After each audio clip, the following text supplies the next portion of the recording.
नंतर पुन्हा एकदा स्वागत। उद्या लोकसभा निवडणुकीच्या पहिल्या टप्प्यातील मतदान पार पडणार आहे। देशामधील 21 राज्यांमध्ये मतदान होणार आहे।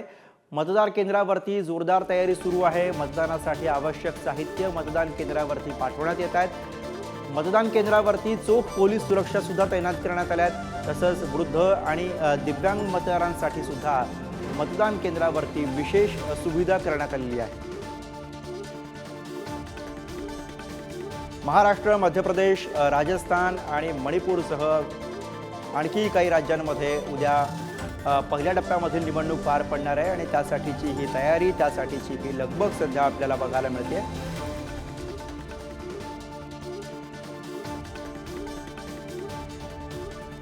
तर पहिल्या टप्प्यासाठी उद्या सकाळी 7 ते संध्याकाळी 6 पर्यंत मतदान पार पडणार आहे। उद्याच्या मतदानाची तयारी सध्या अंतिम टप्प्यामध्ये आहे।